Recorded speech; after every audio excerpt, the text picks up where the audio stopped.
It started out with trying to incorporate spices and herbs into my diet and do it in a seamless way and do it in a medical way so I can get the medicinal benefits of all of those spices and herbs without popping pills. I love smoothie here and there, and I love juices. I've experimented with all of this.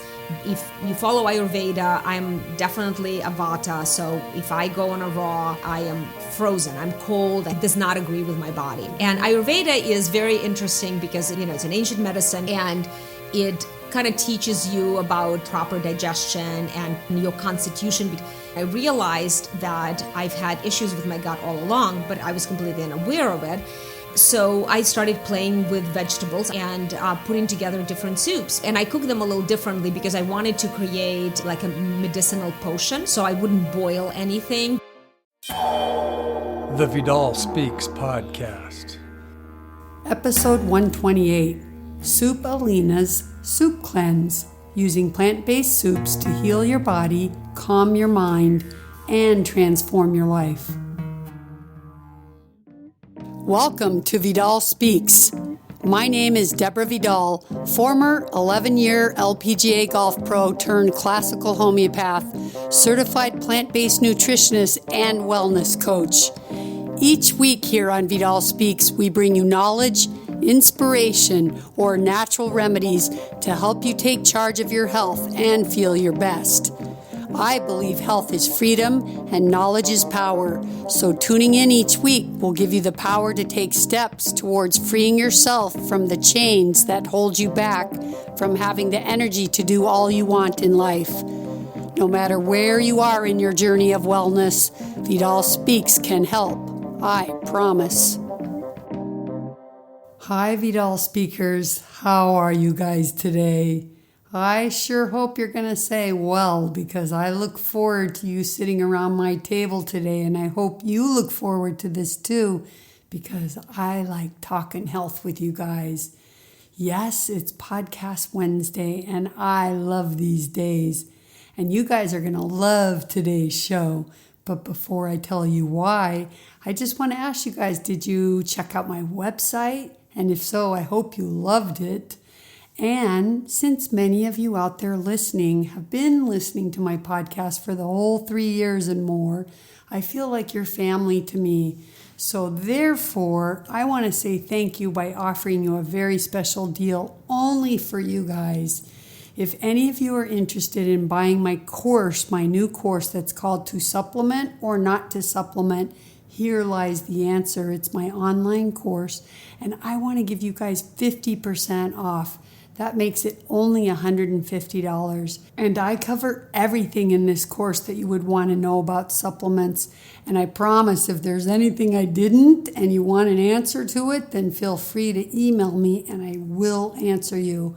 I spent months to prepare for this course, and it's approximately 5 hours of information because I cover every aspect of supplements, like what supplements are essential and what supplements are dangerous and what other options do I have. And I talk about nature's law and why so many people are needing supplements to begin with. As you guys know, I just about halted my 22-year clinical practice to do my podcast because I felt so strongly that my life work is to help educate the masses by speaking out the truth and the lies that I learned on my own path to wellness, along with helping all my patients for 25 years. And not to mention my 40 years of passionate study in search of learning how to truly treat the cause of all diseases. Once I started my podcast, so many people started contacting me every week and asking me if they could get help from me. And that's because after listening to my podcast, they finally felt some hope from what they learned that day. And also, I know that many people out there are desperately searching for help, and they've spent their life savings looking for it on going to so many practitioners and therapies, diets, or on supplements. So when they found me, then they felt like they finally found someone who can help them. But that's because they listened to my podcast and they got a little bit of hope. And now they're stuck in these situations of having no hope. And I always feel so bad when I read these emails, and I kept saying, I'm sorry, I can't take patients at this time. And for 3 years, you guys, I've been trying to search my soul on a way to kind of allow me to help more people on a bigger scale. The key for me, though, is I realize is really to teach them how to help themselves.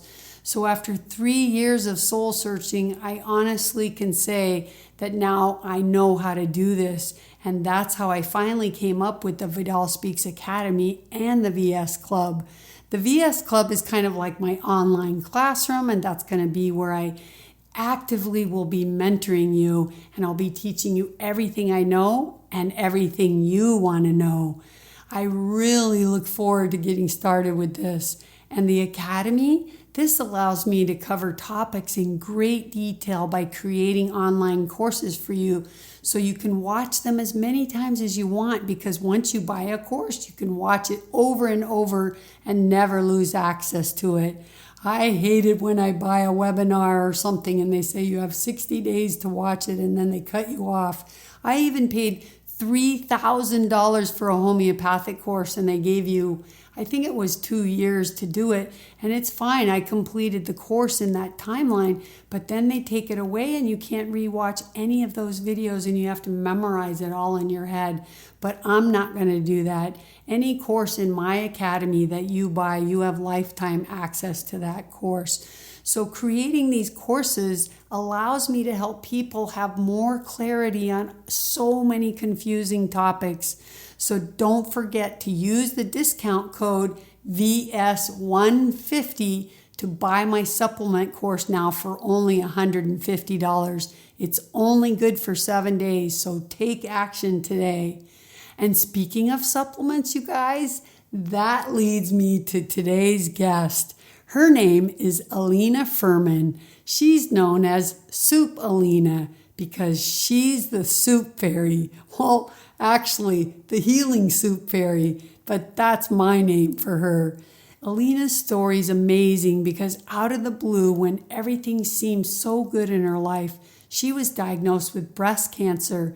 And at one point, she was taking hundreds of supplements and she said she couldn't handle it anymore. So she was searching for other ways to get her medicine. And you're going to hear how she succeeded in this task in a very delicious and amazing way. But I don't want to give it all away because I don't like to do that. I like to keep you guys hanging because she's going to tell her whole story. Every detail of her whole story. It's a great one. And I know that this interview is a bit long because I know how many people out there are getting diagnosed with cancer every single day. And every one of these people, I hear their stories about how they go through fear and panic and they feel totally paralyzed or confused on what path to take or where to start. So I really wanted to pick Elina's brain and interview her in a way that would help so many people out there use her experience to have the answers that could help them on their journey or their friend's journey that they may know that's in trouble, because people need this information. But even if you are healthy, it's really important to hear how a person who chooses not to do conventional treatments researches and decides what tests, what treatments or protocols they should choose and why. And Elina's story is one we all can learn from because before her diagnosis, she was a well-known reporter. And I mean a good and well-known reporter. So leave it to a reporter that knows how to ask every important question to find every single answer she needed to heal herself from cancer. Her reporting skills taught her so much and saved her life. And now she can help us all from what she discovered. So without further ado, let's go meet SoupElina, or what I call the Soup Fairy. But first, let me tell you a little bit about her, of course.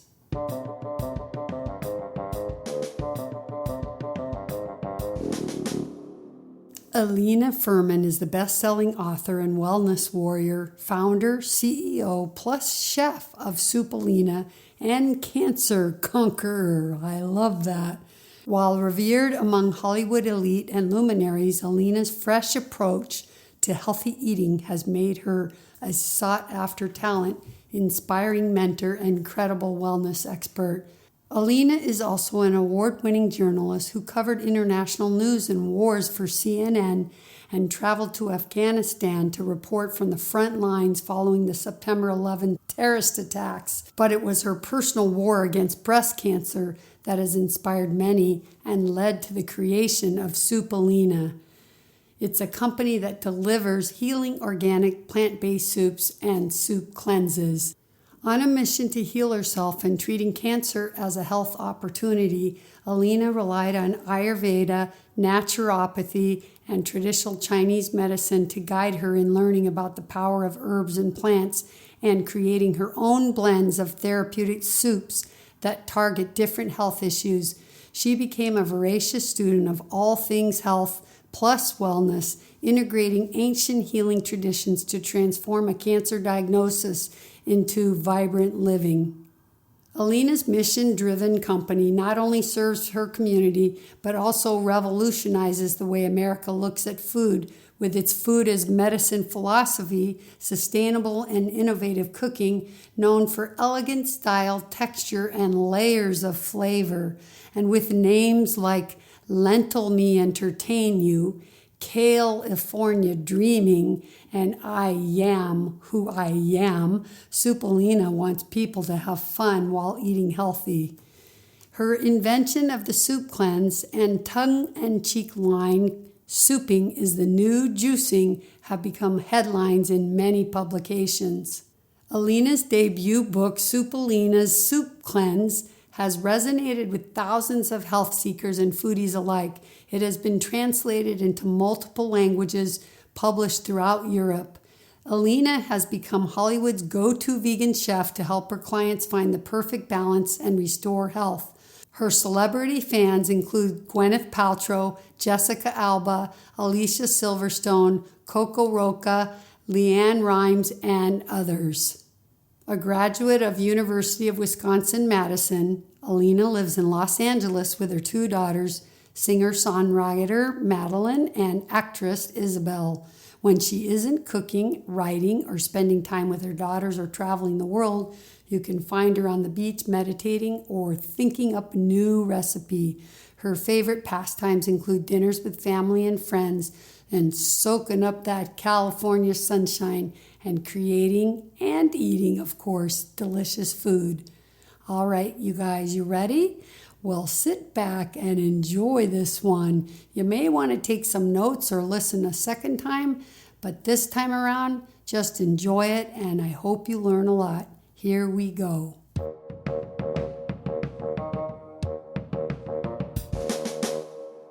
Hey, Elina, welcome to the Vidal Speaks podcast. I'm so excited to have you.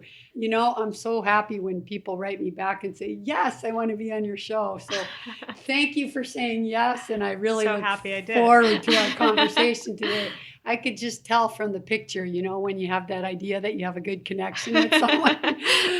And just before we started here, we've been chatting away about everything. For sure. So I have a feeling we have a lot to talk about. Definitely. But let's start, because I always want to introduce you in a much deeper way than just your name and your company. So we'll talk a lot about what you do, but we need to start about how you got on this healing journey and this healthy journey. Yeah. And your company name is SoupElina. Oh, yeah. I love that. And your little logo with the little princess in the ladle. Fairy. Yeah. The fairy. It's so cool. So I had to tell you that. But tell us what about your story. I know there's always a story behind the healing story, right? Yeah. So sometimes it's hard to share, but I know the listeners would appreciate hearing your story. Sure. Well, thank you for having me, first of all. I'm really happy to be here and to meet you and love the work that you're doing. So thank you for doing this. And my story is... there's so many stories. There I am a journalist at heart. I've worked as a journalist for decades, and I always feel like everybody's got a story. I don't think there's any of us walking on this earth without a story.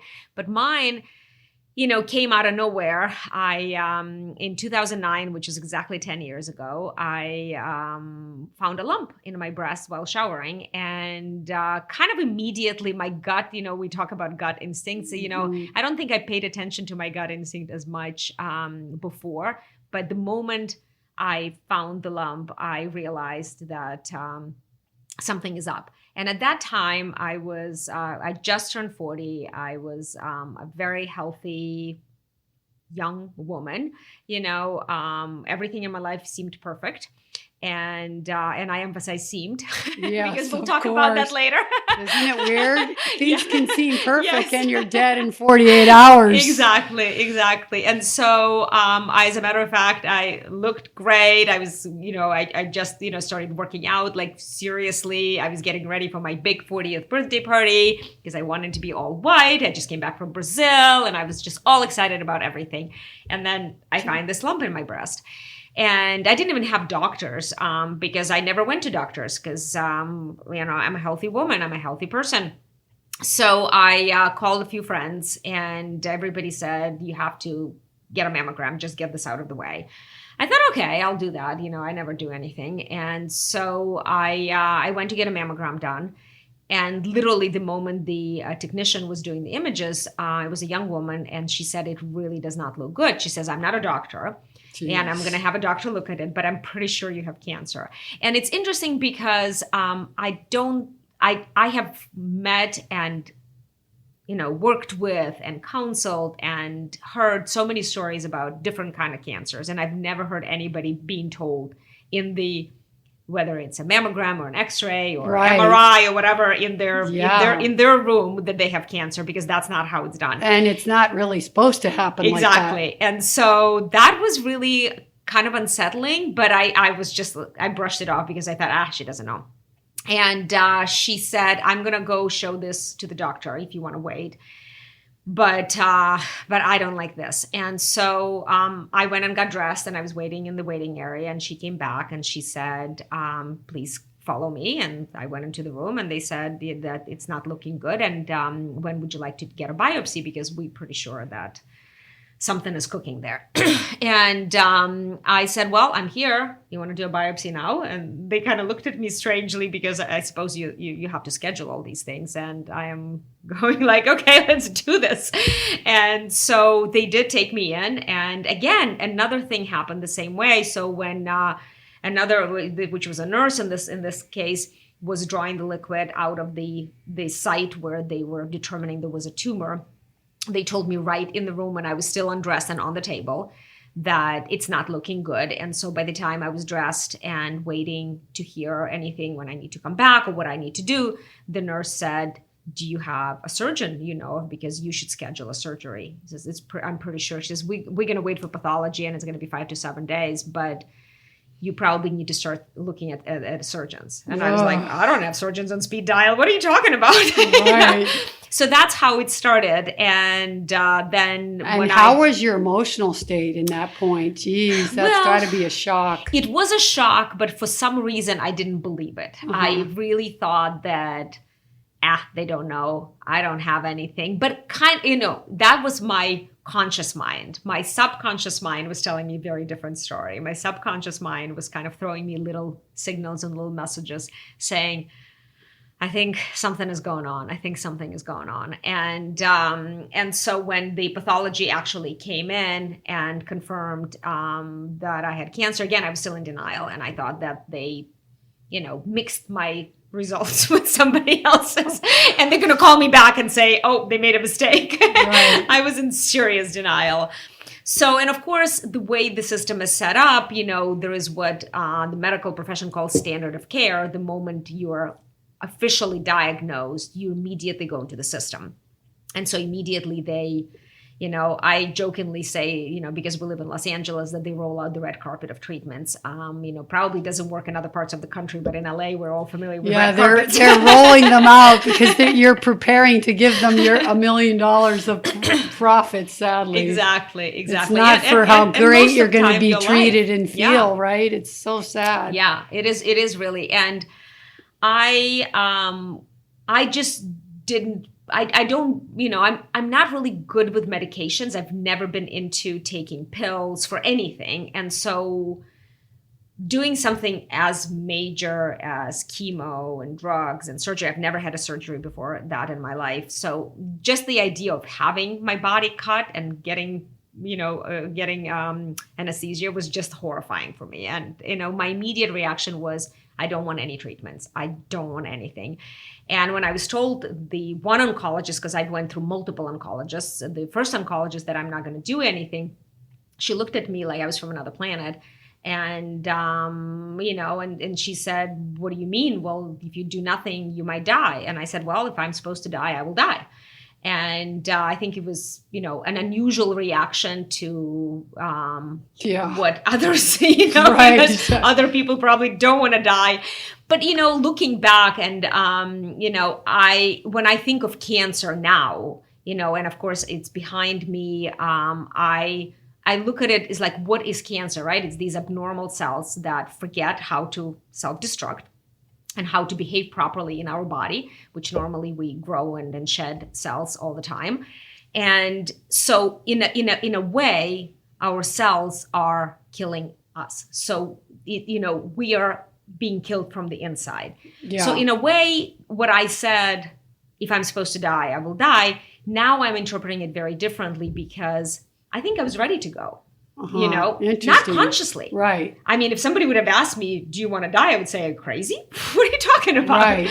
But now when I look back, I go, wow, there was a lot of things that were happening that I was completely unaware of. But how much maybe was that because sometimes, a belief system is so strong, you're this kind of natural person that didn't use any drugs, didn't have any surgery. So you have established a fairly strong belief system without even knowing you have a belief system. Exactly. It's just been your lifestyle for your whole life. Right. And part of me, it has been like that also when you grow up, already health conscious, already, exercise conscious and eating what you think is well. Right. And little do we know 20 years later, that idea of eating can totally change. Yeah. But still, maybe how much of that was based on the idea that you are going, you still have to treat your body the way you believe it's meant to heal, rather than do something that your belief system knows is maybe toxic and dangerous and wrong to cut out, to burn, to poison. Right. And so that's what I wonder sometimes when people get to that point, because I've had a lot of friends start on the same path and get pressured into changing that path, only not from their own place, but either from their family's place, which is very common, but the doctor pressuring and then the family pressuring, very, very right? So. And I had all of that, obviously. So do you think you were more, when you say ready to die, because you didn't want to do something that naturally felt so wrong? No, I think that, cancer is a very complex disease, obviously, and that's why we have, the system that we have in place, and that's why people are so afraid of cancer. It's not there's no simple solution. And I do believe that, it's a combination of factors, and obviously the immune system that is weak. And almost like I like drawing analogies. I always say it's like a draft, like when you crack the door open. So when your immune system is low and the circumstances, your emotional state, your nutritional, the way you nourish yourself, and the body is not at its strongest, one of those cells just sneaks on by and then latches on and off they go. And when that's not even taking into consideration where we start being born from our mother. Exactly. We all start with a little different toxic load, right? Or a weak organ here, or a weak organ there, right? So, exactly. Yeah. So there's a lot of factors, and for me personally, it was the idea of doing these big scary treatments was something that I just didn't believe in. I didn't believe that I can attack my body in that way because, when I first got married, I remember I went to an OB and I was asked to take contraceptives. And that's not something that I'm normally, for necessarily. Right. And I turned it down, and my doctor said, do you want to just keep having children? Because this was right after my first daughter was born. And I said, well, I'm not ready to have another child yet. So, I'll, figure deal with it it myself. Deal with it myself. Yeah. And he said, no, you have to take these pills. And, I didn't grow up in the United States and I didn't know. And I thought, okay, I'll try. And so I tried for about a week, and I literally thought that somebody swapped my brain. I went crazy, literally. And the effect was so noticeable to me that I stopped. Yeah, interesting. I had exactly the same for about a week. Yeah. And from then on, I just wouldn't touch it. And then I told my daughters, like, you can never, ever, ever touch contraceptives. And which is another unusual thing, that because most mothers these days, they want their girls on contraceptives because they think it regulates their periods. They think it's better for them just to be on the safe side. Well, it's what we're told, but we're told a lot of lies. Right. And so I don't believe in it. And so going back to cancer, when I was told this is what you have to do, I knew in my gut that that's not right for me. And that's not to say that it's not right for somebody else. For sure. For me, that was not the right I think that's the most important thing at a time like that. You're already facing a shocking diagnosis. Right. I think it's so important to just spend some time. Sometimes they start, and my friends on tour, they started treatment like within 24 hours. That's it. They don't even have time to process the grief. I mean, this is so horrible to do a surgery, like a total mastectomy, 24 hours when they're like grieving. That it's so terrible what can happen to the body, because grief itself is a huge place for cancer to grow. And they don't even give somebody a chance to build their immune system, to handle the grief, to talk to different people. They just push them in so fast. And that's actually something really important for your listeners to know. And that's what I always tell people, is that when you're handed a diagnosis, don't jump and do anything right away, because it's taken you years to get to this point. Another month is not going to change anything. Right. They make you believe it will. They make you believe that you have to be on the table and operate on within 24 hours. Because I was also told, we have an opening at 9 a.m. tomorrow. I was like, whoa. I'm not going on anywhere. But also to understand that, think about it this way. If you didn't go to the doctor today, let's say the doctor didn't have an appointment and you would have gone a month later, you wouldn't have known until a month later. Yeah. So don't think that you have to attack this right away, even though you're being told that the faster you decide on a course of action, the better you're going to feel. Right. That's not the case. Really take the time to understand what you're dealing with. Yeah. And get second opinion, third opinion, all of these different things.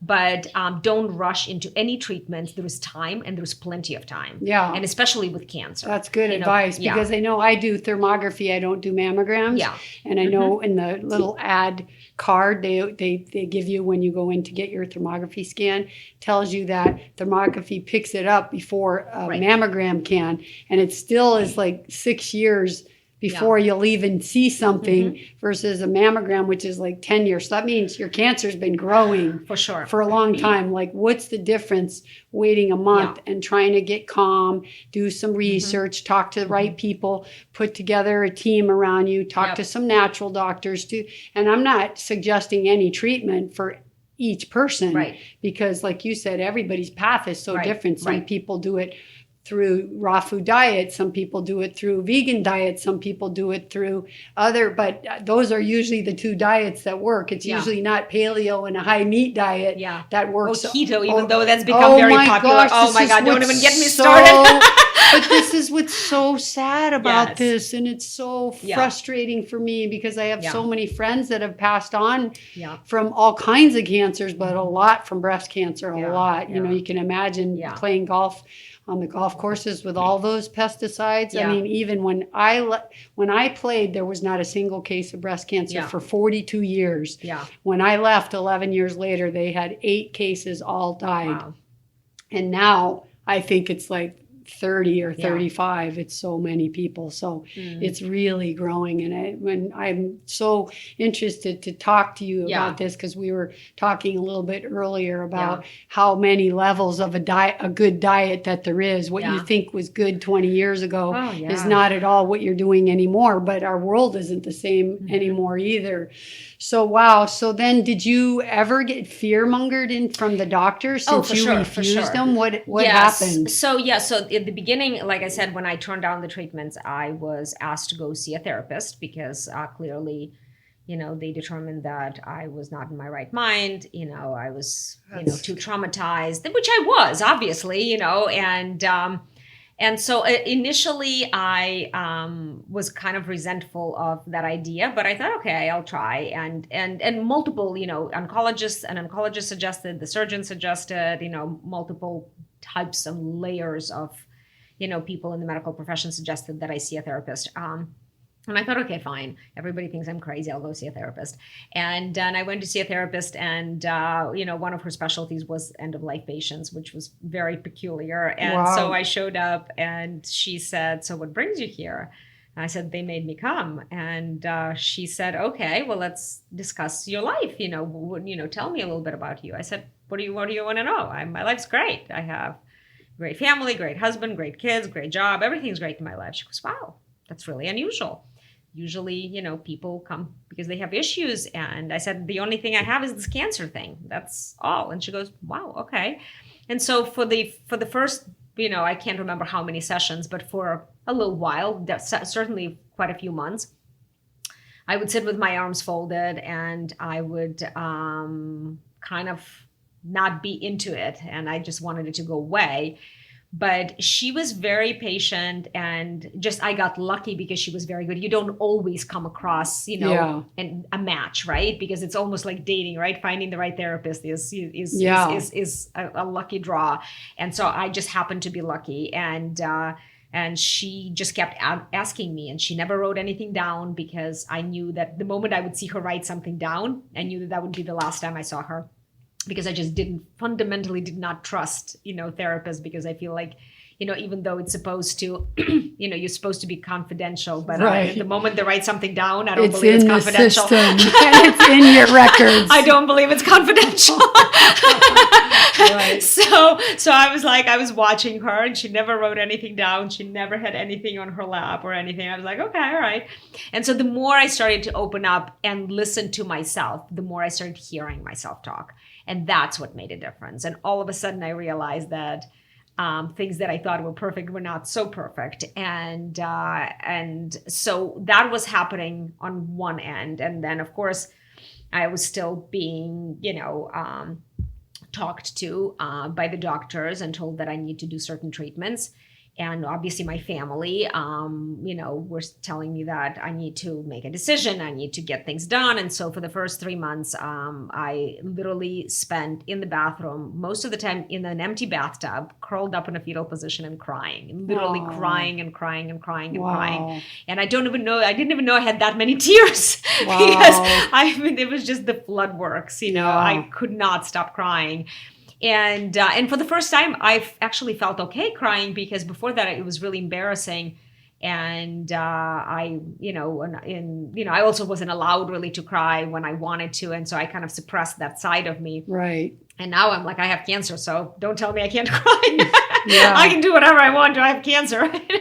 So I cried, and I cried, and I cried, and I cried, and I kind of shut down from the whole world. I didn't tell anyone except my immediate family, and didn't want to talk to my friends, and my friends were calling me and I wouldn't pick up the phone. And then so finally I had an interesting, one of my really good friends in New York, and New Yorkers, have a certain, brashness and upfrontness about them. So she kept calling. And I wasn't picking up, and she was leaving me messages, and I was ignoring them, and she would email me and I wouldn't respond. So one day, and she was so persistent, I picked up the phone. I said, would you just stop calling me? I have cancer and I'm going to die. So stop calling me. And she goes, great. And what, are you sitting here and feeling sorry for yourself? I said, well, as a matter of fact, I'm feeling very sorry for myself.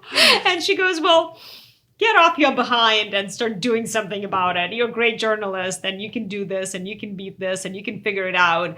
Just get to work.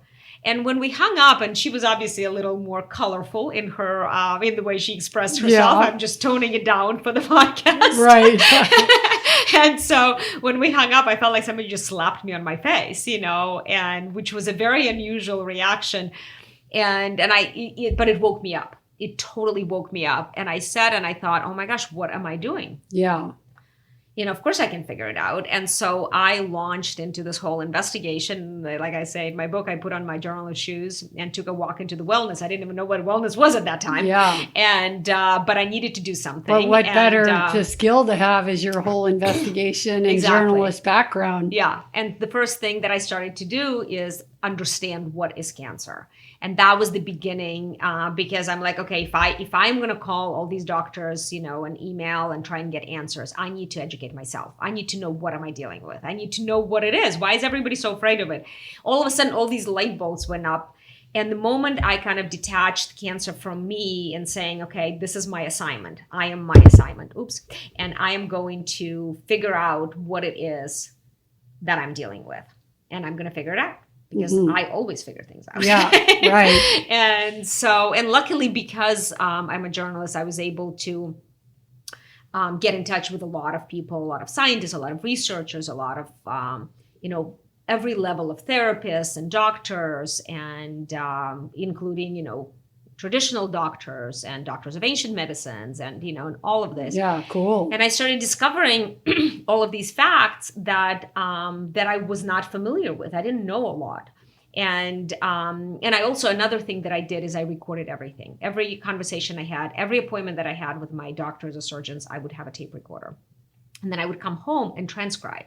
And that's one thing that I recommend people do, because when you're in a doctor's office and they're telling you all these things about your body and what needs to be done or doesn't need to be done, and you're sitting there shell-shocked because, let's face it, it's not an easy pill to swallow, you're in a very different frame of mind. So if you have, it's not enough, I don't think it's enough to come with a partner or a friend or somebody who is there to right, because they don't always remember everything. And they're there to support you emotionally, right? And they're not filtering the information the same way, right? So I do think that getting an inexpensive tape recorder and recording all the conversations with the permission of the doctors, obviously you don't want to do it in secret, because you can just, and they don't really mind, right? Because they're just giving you the information.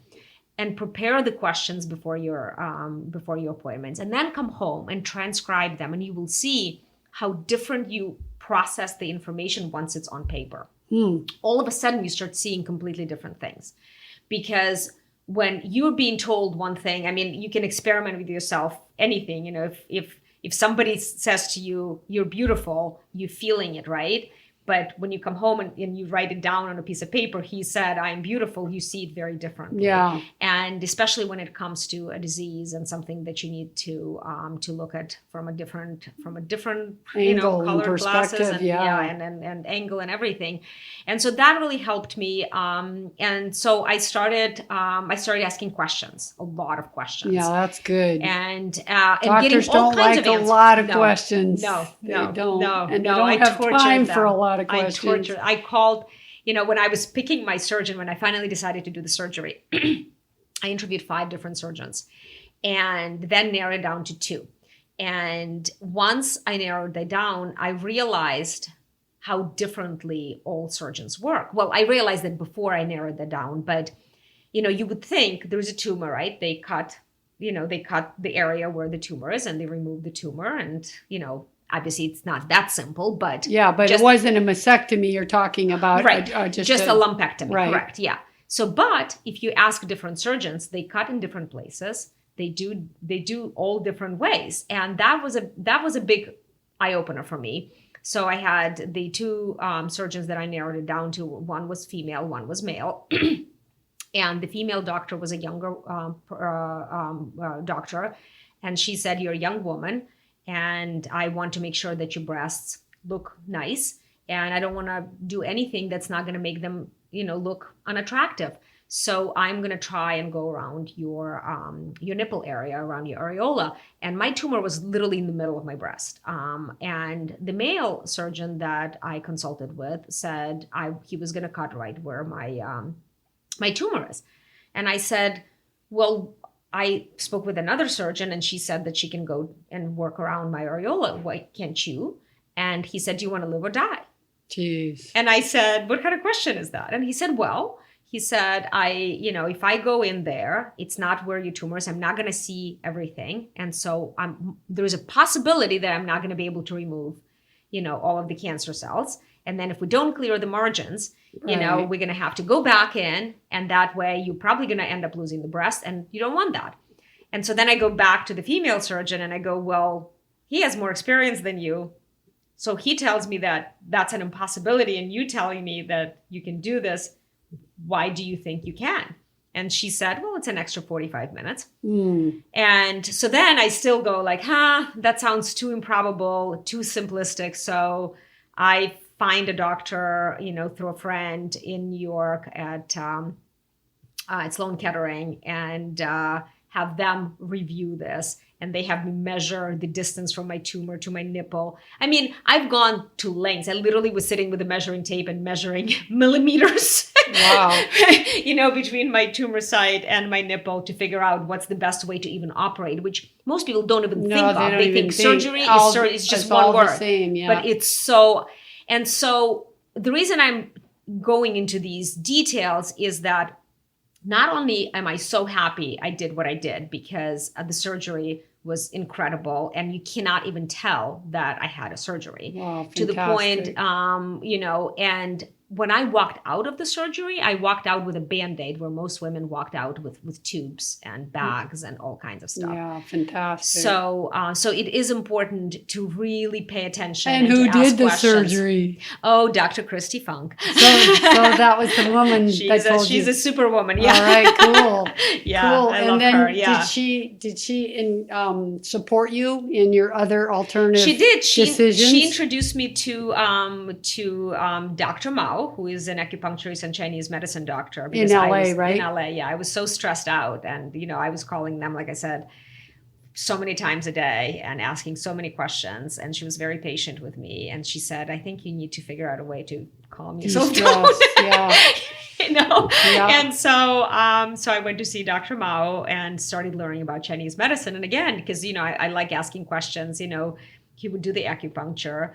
And then he would prescribe the herbs, and he does, his herbal pharmacy is a little bit of a different from most Chinese medicine offices because he doesn't just has pressed pills. He has different teas he actually gives you bags with herbs.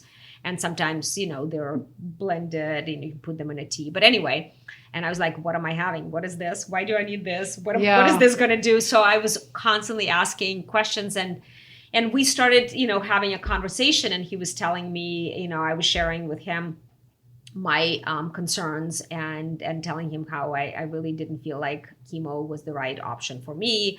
And he was suggesting different herbs to offset that and to create a similar effect, because, most breast cancers and female cancers come from hormonal imbalances. And, my estrogen was really high. All of my hormones were high. Yeah. My personal profile, everybody's profile is very different, obviously. And so I needed to keep, because estrogen has these different estrogens, right? So I needed to keep the bad ones at bay. And so I needed to eat specific spices and specific vegetables. Yeah, so he gave you like natural foods and herbs to do the same kind of work with. Right, and suggesting how much I need to have. He introduced me to turmeric, which, in 2009, most people even didn't know. Now everybody talks about it. But 2009, people didn't know what turmeric was. Yeah. I certainly didn't. And so a lot of other, herbs also, even like as simple as parsley and thyme and things like that. And so then I started getting interested in Ayurveda, which was a whole other, I know once you open the peas. can of worms, man, you just keep going. Yeah. And it's so, Yeah. but it's cool because you're a person that's so curious. And by asking all these questions, now looking back, now look at what a position you are. It's Right. almost as if you've put yourself through training. For sure. Right. For sure. And I definitely went to school. better than that, really, Yeah. because it's for your own life, Yeah. to save your own life. Yeah. Some For sure. people go through school and like maybe they put in 80% because Right. their life's in a place where they're working, they have kids and they're doing their best, but when it's your life, you're going to go over every question and make sure you have everything answered, all your T's crossed and your I's dotted because it's for your life. Yeah. Yeah. So it's cool, but now you're in such a good position to help other people. Yeah. So my question now is, so what was your diet before your cancer diagnosis and for your life? And then how and when did that change in your journey of your cancer treatment? Yeah. So before I always considered myself healthy. I ate in moderation, what they call in moderation. I ate everything. I didn't have anything that I excluded from my diet. I didn't have a particular diet, but I ate very healthy. I never ate junk foods. Like if we're talking processed foods was really not part of my diet at all. So I ate whole foods, but I did eat meat and dairy, but dairy in terms of I didn't drink milk, but I would eat, cheese when I would go to a nice restaurant and things like that. I mean, it wasn't even my daily life either, but I enjoyed all kinds of things, right? Like I enjoyed life, I enjoyed food, but, I didn't do, I didn't eat anything that most people would like call fast junk food or junk food or processed food, none of that. No, and none you of didn't that. even have a genetic predisposition. You didn't No. even have a family history, you said in your book. No, and I also don't believe in this anymore, and I'll tell you why. That was another thing that I discovered in my path is so my a couple interesting things happened. When I started questioning a lot of things, like how do you know? Like why do you say that I need chemo? Like why? Because before I go there, I want to also tell your listeners of the importance of, so cancer has stage and grade. And most doctors, when they diagnose patients, they tell them you're stage 1, 2, 3, or 4, right? And the stage has to do with the size of the tumor and the spread to different organs, to lymphs and to lymphatic system and to different organs.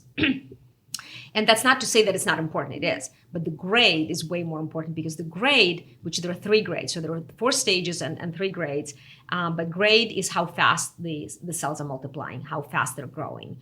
And when I was educating myself about cancer, I realized that that is the single most important piece of information because you can have stage 4, which is the last stage, very advanced cancer, and grade 1, which is very slowly growing cancer. And you might not even need to do anything, and it's going to take years before it will take you, but you can have stage 1 and grade 3, which was my case, and you can burn out within months because it goes so fast. And that's why doctors tend to worry when they see aggressive cancers, especially in younger women in terms of breast cancers, because it can go so fast and it will be out of control. Yeah, that's what they mean when they're saying it's aggressive, that the stage is it's the 3. grade. Yeah, it's the grade. Yeah. Interesting. That's good information. And that's really important because to this day, I always ask women, what's the grade? And they go, what? I'm stage 2. And I'm like, no. I don't care what stage you are. What's your grade? Yeah. So always ask those questions. Those are very important questions to ask. So anyway, I was told about several tests to do, which at that time were not approved by the FDA. One is now approved. One is called Oncotype, another is called Mammoprint. And so again, to this day, most doctors don't prescribe No. those because they're not covered by insurance. Right. So I Do any of them even know about it? No, Most don't. Most don't. Yeah. Most don't. So I did both of those tests. And explain that one measures the stem cells, right? Right. So they measure actually the tissue, Right. your breast tissue, but one is looked at the time of surgery. So it's a live tissue. The moment, the tumor is removed, they put it, in glass and then they ship it off. And the other one is on the frozen tissue. Same tissue, just one is live, one is frozen. And different labs, different tests. But they're all centered around the stems and the genetics and the behavior of your cells. They're looking at how your cells are behaving. And the point of these tests is to find out, are you going to get a recurrence? How fast are you going to get a recurrence? Because they're seeing how fast the cells are multiplying, how they're behaving, what they're doing, and all of that. So, so one of those tests that I did came back saying that I have very high likelihood of recurrence within 17 months, and it has a high possibility of being all over my body. The other one put me on borderline, and that's what threw the doctors off, because same tissue, right? One is frozen, one is live, but it put me in two different, because even though to me that's not such big difference, but to a doctor having that discrepancy, is a pretty big deal. And so they were like, that's really strange. But then they explained it to, well, these tests are not approved yet, so they're probably not accurate. Don't bother, don't look, whatever. And so I called the lab.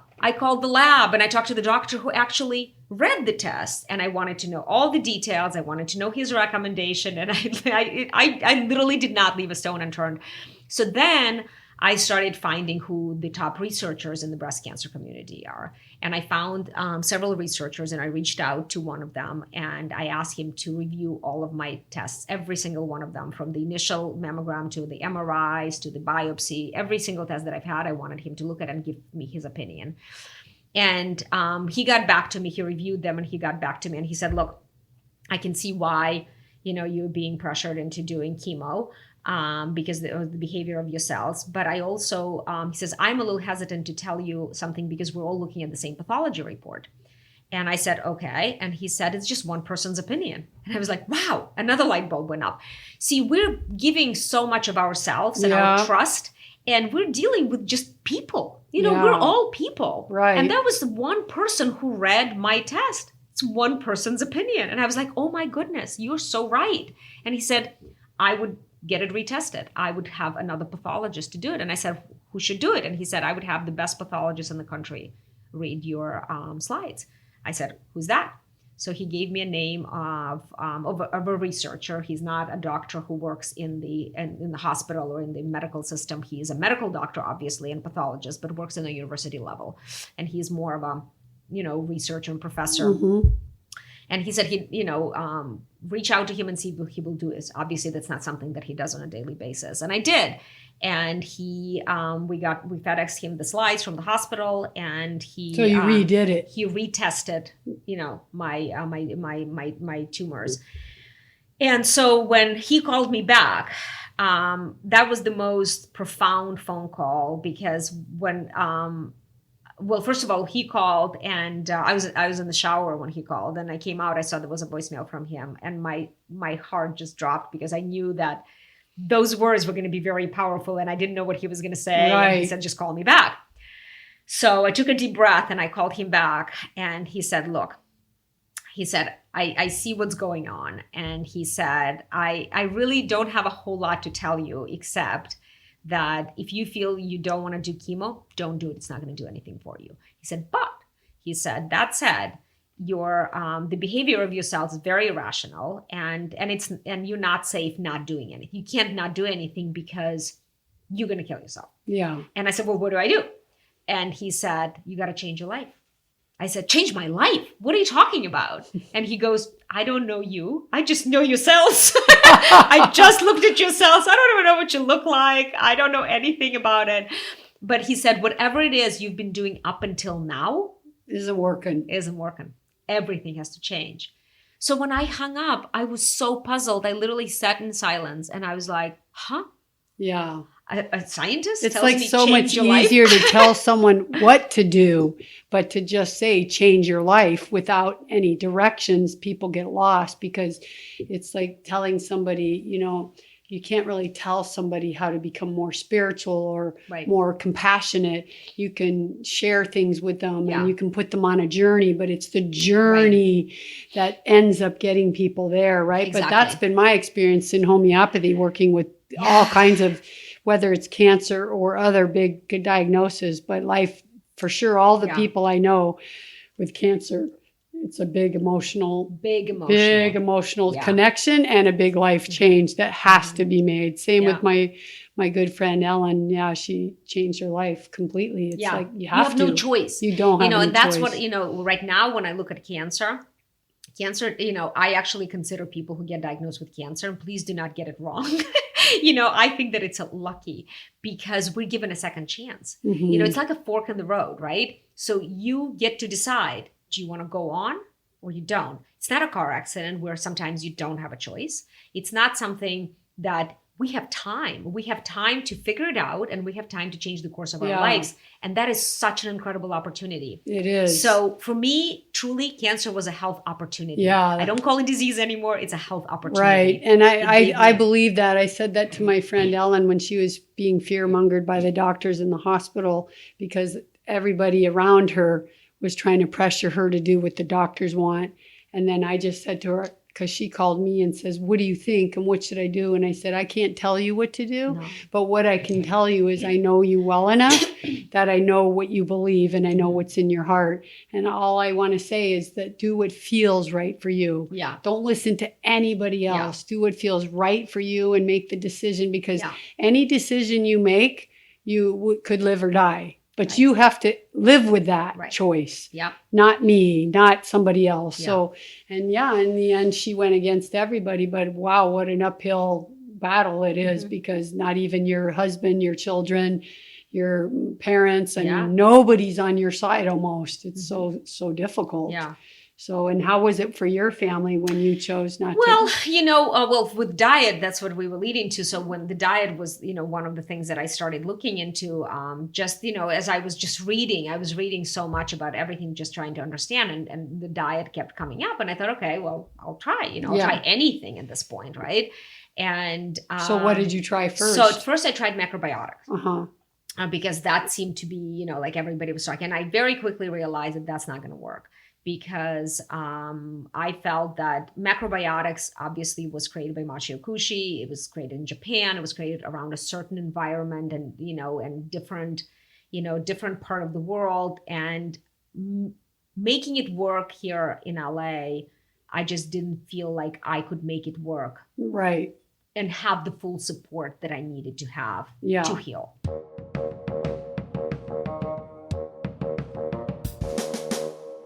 Okay, time to take a break and get a nice drink of pure water. And while you do that, I just want to thank all of you out there that are using my Amazon banner. And by the way, my new Amazon banner on my new website is located right on the homepage and right under that opening picture of me. So just scroll down and you'll see it right there. It's super easy access. So if you're not using it, please consider to use this banner whenever you're going to buy anything from Amazon. It helps support my show, and you know what? It's at no cost to you. And I thank all of you who are already doing this. And don't forget, you have 7 more days to take advantage of the 50% off on my course called To Supplement or Not to Supplement. Here lies the answer. You just click on the Academy button on my site, and then on the course, and then you use the discount code VS150.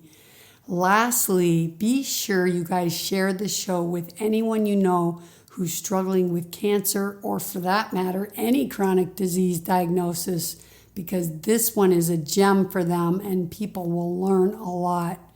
All right, you ready? Let's get back to the show.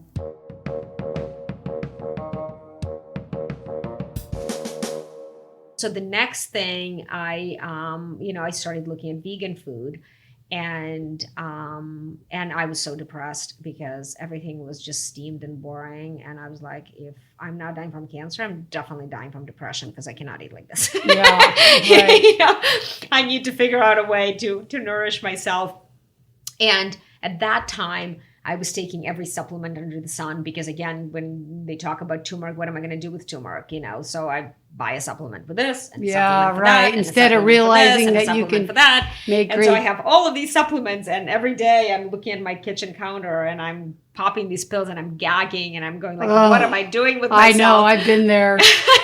That's like the worst. I know. And so, and also when you look at those supplements, what they're made of, there's so much junk in there. I know. And then you go to the bathroom and they have the neon pee, the famous neon pee. And then I go, something is off. So, and I needed to, eating out, because I didn't know what's cooking vegan. I didn't really cook that much, but eating, cooking vegan, I didn't know anything about. I knew vegetables, obviously. And that's why I understand and empathize with people who don't know anything about vegan diet, is because they say, do you just eat vegetables? That's what I used to think. And I didn't even know what lentils were. I've never even seen a lentil. I've never seen a butternut squash, I didn't know so many different things. Yeah, many, wonderful things that I eat every day now. And so I had to educate myself on every level, but I also needed to make it tasty, because if it was not tasty, I was not going to survive. And that's and it's sad, because I think a lot of people go off the vegan journey because they try and it's like you said, it's boring. It's just steamed vegetable. That's why when I was a kid, I've been a vegan a long time, but I remember even in my early 20s, or you call somewhere and it's like everyone else is getting this beautiful dish. And you say, well, what do you have vegan? Well, we have a plate of steamed veggies. Yeah. Well, why am I going out? Yeah. I can steam those at home. Exactly. Or to this day, or a salad. I'm like, don't bring me leaves to the table. Right. I don't want your leaves. I can have my leaves at home. But now it's so different, right? It's really, really different. And once you do learn how to cook yourself, it needs to be. But yeah. Once you do, that is really the trick. Yeah. Once you learn how to cook yourself, and sure. you learn how to make flavors, where they come from, where you can get all those supplements you were taking in the bottle and put it in your... Right. And that was the key. Yeah, the key for me, I had several light bulb moments, or like Oprah calls them aha moments, right? So, but one of them is as I was exploring Chinese medicine, and I bought all these encyclopedias of herbs, and I was reading all of this. And then Ayurveda, I went to India and actually spend a few days in the kitchen with Ayurvedic chefs and kind of understanding what they're doing, and talk to Ayurvedic doctors there. And then spend a week in Atlanta with a doctor of naturopathy who I adore. I realized that, these three ancient medicines, right? They're all existing in their own little bubbles. If people look at Ayurveda, they go to Ayurveda, Chinese medicine, naturopathy. They're not blending them together. And so I decided to put them together in a pot of soup. And I started creating all these different blends and combinations and spices and herbs. And the key, and because I was excluding all of the allergens. So a lot of vegan dishes I made with nuts, I made with soy, I made with corn. Yeah. I wasn't going to have any of that. Right. Even though those are fine, technically. Not when you have cancer. But not when you have cancer. And I was like, nope, I need to detox. I need to clean everything. And having nuts, too hard on digestion, even though I love nuts. I eat nuts all the time now. But having nuts and cooking with nuts, too hard on digestion. Beans, also really hard on digestion. And, corn, which is mostly GMO, it's so hard to find. But still, even corn, even organic corn, when people say you don't eat corn, and I'm like, well, when was the last time you ate corn? Do you remember when you went to the bathroom? What did you see? Yeah, right. It all goes right through you. Yep. Nothing gets digested. So why eat it? You basically just it's just passing through your body. It does nothing for you. Right. And and soy, I try to this day, and if you have advice for me on soy, please, because I have done so much research on soy, and it's so controversial. It goes is back so and forth, controversial. one way or the other. Nobody agrees, and I can't decide whether there's it's a good or few bad. topics that I don't know if they'll ever come out from somewhere. But what I always had said to my patients is about soy. But first of all, I think most soy is so bad because they grow so much of it to feed our animals to be slaughtered that then it just ends up to be the same with wheat. It's such a bad quality to begin with. Yeah. And then and anybody healing, even macrobiotic, I know that diet. I spent a lot of time in Japan and I was familiar with it. It was not a natural diet for me because I ate fish, and I never ate fish and anything that smelled like seaweed that came from the ocean like that. It wasn't natural for me to do that. But when the macrobiotic people are healing themselves with a cancer, their diet's totally different than the macrobiotic diet that many people say they're doing. Right. They actually call it a macrobiotic healing diet. Right. And so I think every level of diet has a healing diet. Right, because it has to be a wheel. You have to complement each little thing, you have which is very hard. Yeah. And this is what we were talking about. Like, I just look at my life and I say, okay, you could say I started as a vegetarian. I didn't really know there was vegan. Yeah. I wasn't a person that liked butter or mayonnaise or milk or any of that. So I probably was pretty much a vegan. Yeah. But I didn't even know that word. But whatever. Then when you decide to become a vegan, then you think, wow, I can't eat cheese and milk and eggs. And I hated eggs and that stuff. But if you go out and you're eating something that was made with an egg and a milk and you don't even taste it, and you don't realize till you start reading the label, wow, I just ate an egg. I hate eggs, but it was in that bread that I just ate. Yeah. So you start learning, like, okay, now I have to read labels. And each time you go from the next step up, it's like you feel like you're giving up so much stuff. And I remember just going from vegetarian to vegan, not even saying how much raw, just moving that step. I can see why people feel lost, because you take butter, milk, dairy, cheese away from people. That's like a whole nother level of diet, right? Then you step that up a notch and you start doing more whole foods, and then you step it up to gluten-free, which we did. Then you step it from there, and when we did like this allergy testing, so then you have a really tiny list because all the other foods you're reacting to, and you just keep going. But it's also like a good journey to learn willpower, because I think in some ways we're so addicted to food. You know, I've done a lot of fasting, and I've done like juice cleanses, and Lloyd and I did some crazy thing last year, 12 days only on grapes. And it's like, wow, it's like mentally, physically, it's so easy. Like to do a juice cleanse for 10 days, it's easy. You're getting all the nutrients you need. But it's amazing the games your mind play when it wants to eat something, and you're just like, no, only grapes today. I guess I'll have some frozen grapes today. Maybe I'll have grape juice for lunch, you know. But you get through it. But it's still a process. And when you're healing in a diet, so my recommendation always for soy is, if you have anything serious, it's always better to take the proteins away. Yeah. And it doesn't matter if it's soy or wheat or any of those proteins. Yeah. Protein is not a thing your body needs that much of. Yeah. And I think it's more of a treat, you know. And so I agree with a lot of the things that they say. Okay, it's better maybe tempeh because it's fermented, and fermented foods do a certain thing to the protein. That's helpful. But even if it's not, if somebody's eating it once in a while, like, what's the big deal if they're okay, no problem. But depends what other things they're doing in their life, and what is their other protein load, and how many, you know, especially I worry about animal proteins. Yeah. I mean, even beans, like you say, they're hard to digest. So hard, all proteins are hard. The kidney disease is going up and up and up and up. And it's because of this keto diet that's gotten a facelift. Now it's all keto, but you know, it starts out. That was the first original. It's at Weston Price. And, you know, and then Atkins and Weston Price, and then it's GAPS, and then it's paleo, and then it's keto. And it's like, it's so ridiculous. I mean, show me blood work in 10 years. That's all I want to see. Show me your kidneys in 10 years. Show me your liver and your arterial function in 10 years. I mean, say whatever you want, but there's no science that shows. There's no cancer clinic using keto diets. Yeah. You know, there was that guy in America, and he was a cancer doctor, and he believed that he had kind of patients where he believed some would do a keto diet and they only did better on that diet and not a raw food or not a vegan. So he kind of used vegan or plant-based, and then he used more raw food and juicing with some, and then keto.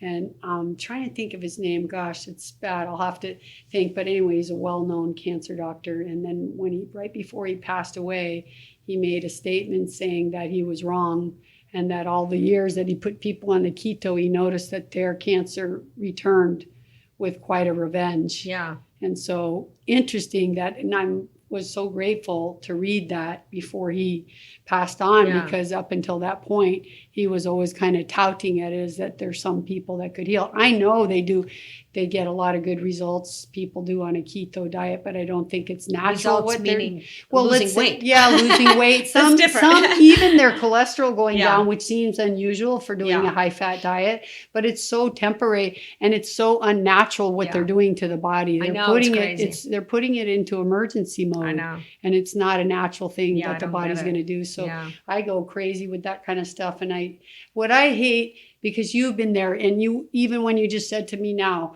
about the confusion of soy, imagine the person that didn't go through all the time to study all the things that you did because it was to save your life. The person that you were before you entered that circle of learning, you can see why people are so confused 100%. that they almost just say, I give up. Yeah. But the other side of it also exists. If I don't want to make, like when you're faced with cancer of any kind, you do have to change your life. I don't care. You have no choice. You have no choice. No choice. You have to change your life, and you have to look at every aspect, your relationship, your family, what you're suppressing, your emotions, Thoughts. what you're holding in, your negative thinking, your attitude, how much play are you having in your life? How much love do you have in your life? How much compassion? What are you doing for other people? There's so many things so you have to much. look at, and you really have to do that. But sometimes what can happen when there's so much out there on the internet is that people can choose a path that doesn't make them have to change so much. Because if you love meat and you love like eating burgers and high fat diets, then you could go keto. Yes, because Dr. blah blah is so famous, and he sees millions of people on his journey of they follow him, and he's saying this, it has to be right, but that's still putting your life in someone else's hands, because there's no real science about that. There's and science, that's another thing. Science is another thing that I have an issue with. Yeah. I'm not anti-science, obviously, No. but I feel like this is our crutch these days. You know, we have to have a study. We have to have a scientific proof for anything. Right. Anything. It not even has to do with medicine. I'm talking about, simple things. Things. How much exercise we have to do. Oh, let's do a study. Really? Right. Do we need a study for everything? Yeah. And so then ask yourself, who pays for the study? Why would you do a study? Right. Studies are really expensive. They Any are. study that you do is ridiculously expensive. Moreover, it's a tiny sample of the population. They ask 100 people. Well, you have a party and ask 100 friends. Right.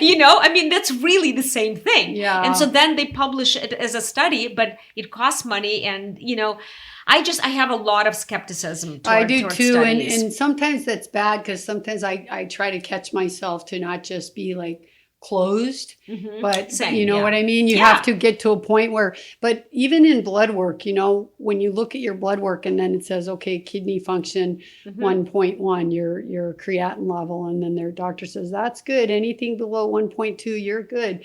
But that's measuring all the people that also are in kidney failure. Exactly. All the people that are also Yeah. going to kidney dialysis. Yeah. You're being thrown in a pot with the average. I don't want average blood work numbers. I want optimal numbers, but most labs don't even give you an optimal number. Exactly. They just tell you what it is. And that's exactly going to cancer, when they try to tell you what it is you need to do on your plan, on the standard of care plan, and the chemo and the surgery and the radiation and the drugs and all of this kind of stuff, they always give you statistics. And they say, well, in a study, like the survival rate is X% if you do it for this thing and this hours.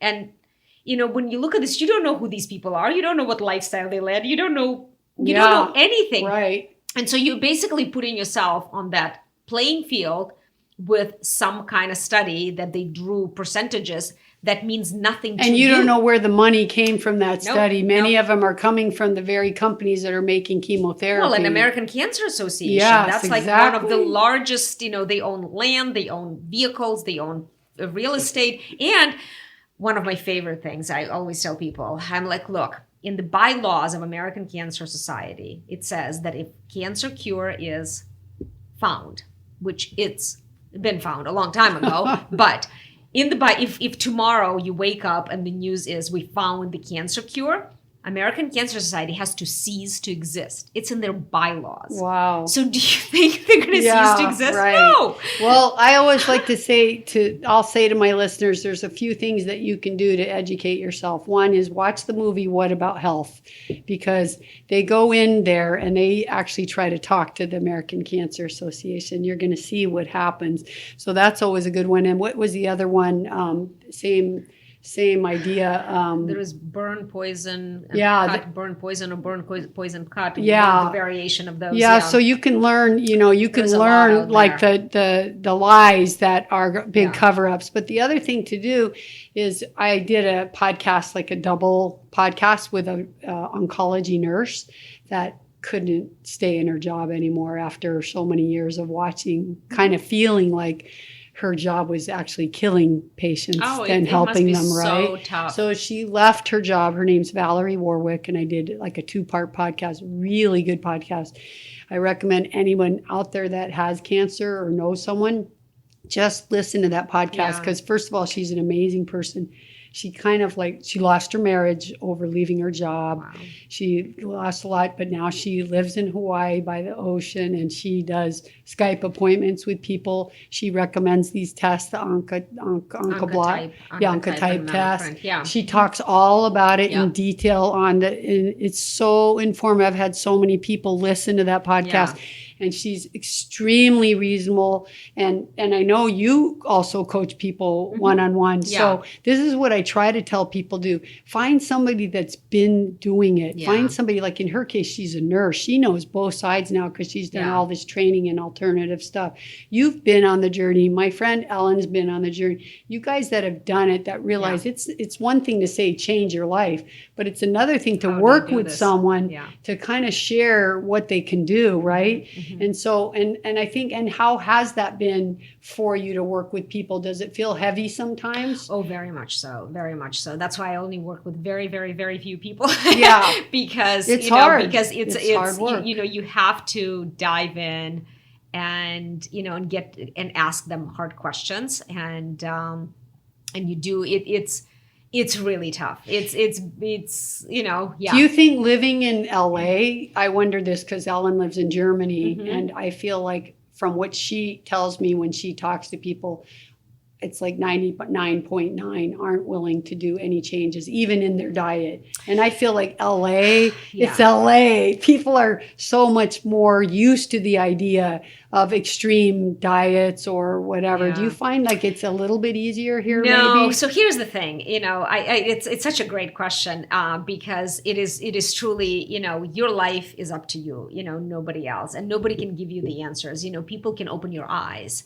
But you are your own healer. Nobody's going to heal you, but to get there, you need to have, the tools, and you need to understand what you're doing, and obviously support and all of those things that you need to have.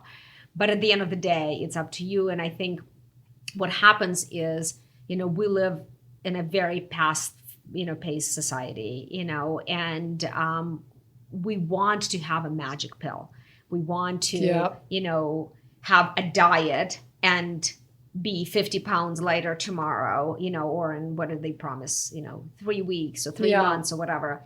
And, we watch the shows and everything is like so drastic transformations. It's very hard for us to stick to a plan, which is very hard because, that excludes going out with friends. Yeah, this is the biggest part is the social But it's your life, and that's what I tell people. I've had clients who say, and I've gotten much tougher because I say, look, if you have to promise me that you're going to go full on and you're going to have to commit, because if you don't, I can't because it's my energy too. And I care so much that I would leave sometimes and sit at home and cry because I can see that they're not going anywhere. And I feel this and it just breaks my heart because you can see what's going on. Well, because you can't make the journey for them. Right. You can only walk beside them. Exactly. And it's painful. So painful. Yeah. So painful. Yeah. But and people have a hard time. But the key is believing.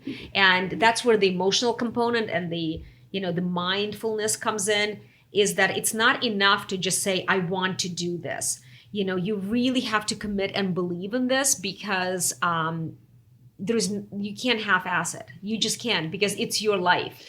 And those who do come through and that like flowers blossom. So how early into your vegan journey did you believe in it?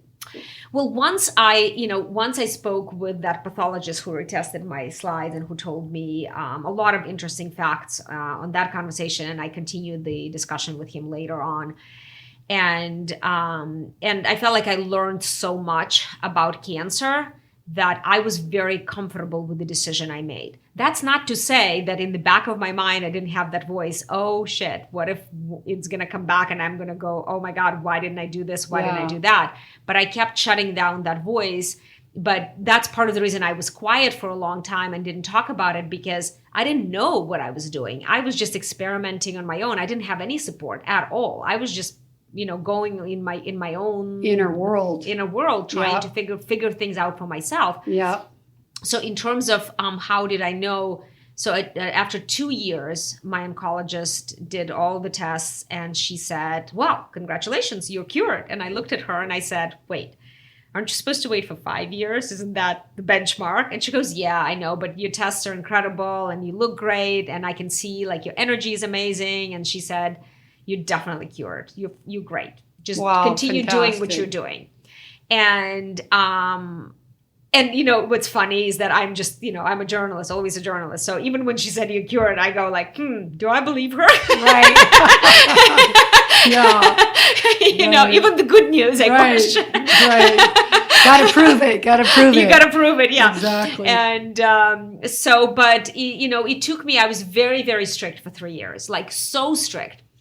To the point where I was breaking down in tears at times when I would go out and I would ask for specific thing, and I would question them on oil that is going into so let's talk about that. Like the diet you ate when you had a cancer. Yeah. Your work now in your company SoupElina is about soup, but was that a big part of your diet when you were healing? Yes. So and why? Why soup? I know it's so interesting. Now I can talk about it because before I don't think I consciously understood what it was. So it started out with trying to incorporate spices and herbs into my diet and do it in a seamless way and do it in a medical way, so I can get the medicinal benefits of all of those spices and herbs a great way without popping pills. Yeah. And what better way to do this than create a dish, right?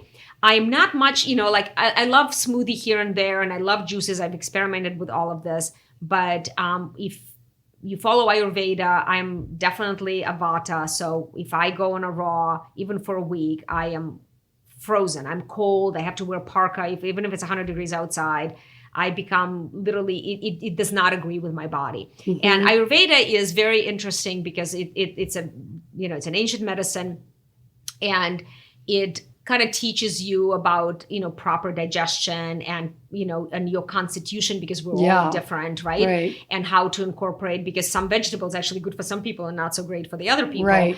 So, and also I started learning about the gut, right? That was another thing that along the way, and I realized that I've had issues with my gut all along, but I was completely unaware of it, and that I needed to somehow heal my gut. Along with getting the medicinal benefits of all the herbs and the spices. And so I started playing with vegetables, obviously, no beans or anything, and putting together different soups, because soups, and I cook them a little differently because I wanted to create like a medicinal potion. Right. So I wouldn't boil anything, because when you boil, you just kill those vegetables. And I wanted it to be simmered. I wanted it to be light. I wanted it to be really nourishing. And so it really started with that, and it's an easy meal and it's tasty. It is. And the cool thing is many of your soups are blended, so it's kind of smoothie gone warm. Mm-hmm. Do you know what I mean? And that's easy on the digestion. Right. Plus spices and herbs. Right, and that's the beauty, because to put those kind of spices in a smoothie, many of them you can't tolerate. No, They're can't. too bitter. They need to be. Actually, my last podcast was with a mushroom guy. I listened to it. Yeah, I and love mushrooms. I know, and I love mushrooms too. That was one of my favorite podcasts. Yeah. And he was talking, some of these are so bitter, So like bitter. reishi and stuff. To put that in your smoothie, you'd ruin your smoothie. Some people stick it in coffee, but I'm not a coffee drinker. Yeah. So then I said, what about soup? And he's like, soup, that's a good place. And this is where we've been on this journey. I think now, but we've been on this fruit journey, and I love to cook and I love soup, and cooking is like it's my joy. It's my hobby, but it's also like I feel so at home in the kitchen because it's taken me all these years. My mom was British, and she always made, we didn't go out to eat much, and she didn't eat much meat. She was what I say, an almost vegetarian. Yeah. I mean, really like picky. Ish. Yeah, like picky meat eater. Yeah. Maybe that's how I learned to not like it, because I'd see her like pick the meat out and put it aside. Yeah. But anyway, we ate a lot of vegetarian stuff. And I don't know, I just think it's not like you grow up learning. I didn't, my grandparents were European and my dad's parents were in Puerto Rico. I didn't even know my grandparents. So it's not like I could be with grandma and learn to cook like all these great cooks are telling. Yeah. It's really been a journey I've had to do all on my own. And it's what a journey it's been. And people come over and they'll say, oh, if I could cook like this, I could be a vegan too. I'm saying, but you can, but it's a journey, and you start with simple things. And soup is a great, simple way to do it. That's what and you love your so many cookbook for that. Thank because you there's so much. so many recipes in there. And to me, like soup, like smoothies, like juice, even whole fruit juice. Like I take my watermelon sometimes if it's not that good of a watermelon. Yeah, right. And it's kind of fuzzy and it's got I just throw it in the blender. Just make sure you get the pink part, the citrulline. Yeah, right. That's the medicinal part. Right. That's why I have a gazpacho from this. That's like, that's the key. Yeah. So, but you see but all these kind of foods, first of all, they're pre-digested. Right. And they're medicine in themselves because they're just whole foods, right? Yeah, their actual food is medicine. And that's what, I try to tell people is that, when you try to eat healthy, it's not about eliminating things. It's about including things, because you're including all these incredible bounty from the nature. Yeah. And not just in the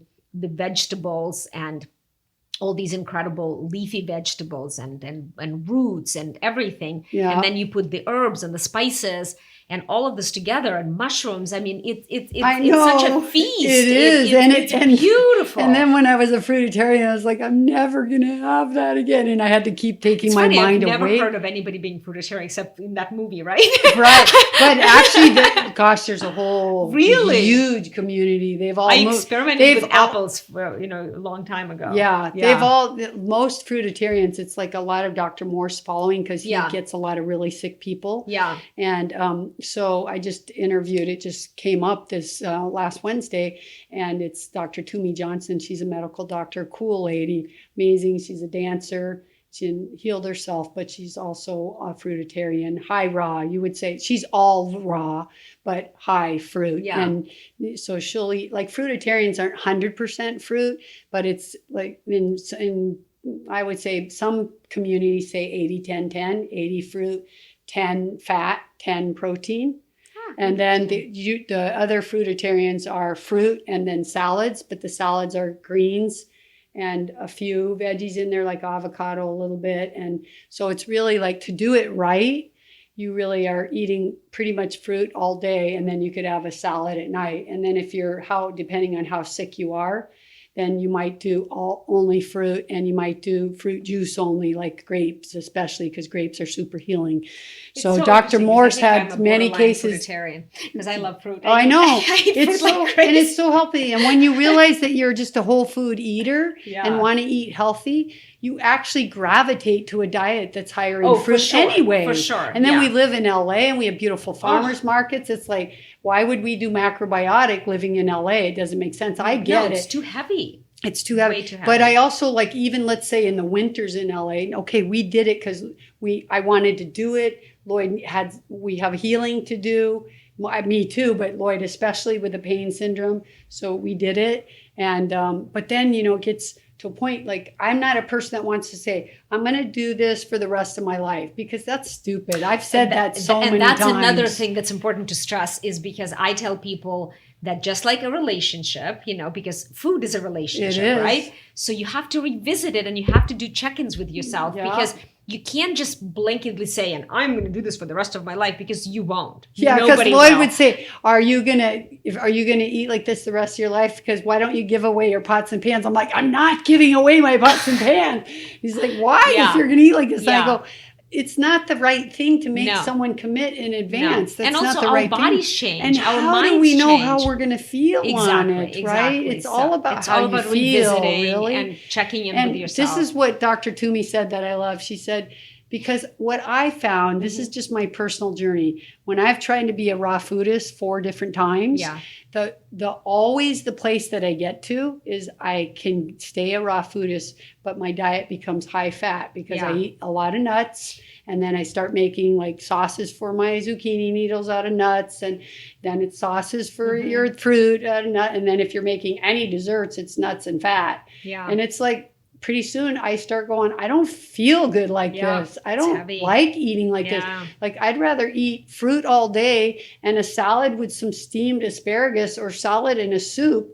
And I feel better on that diet. Mm-hmm. And who cares if I'm 95% raw or 99 or 100? I mean, that's what she said. You got to let go. If your diet keeps taking you to that higher fat, you're so much better eating cooked veggies than you are eating a high protein, high fat diet, sure. right? For But sure. some people just try to feel like they can stay under the label. Well, it's because, food is very personal. It is. It's like religion, food, it is. religion, all of those things, Yeah. family. And we become so attached to the ways we think we have to eat. And people make, very strong blanket statements. I don't do this. I don't eat this, or I'll eat this, or maybe not this. And it's very interesting.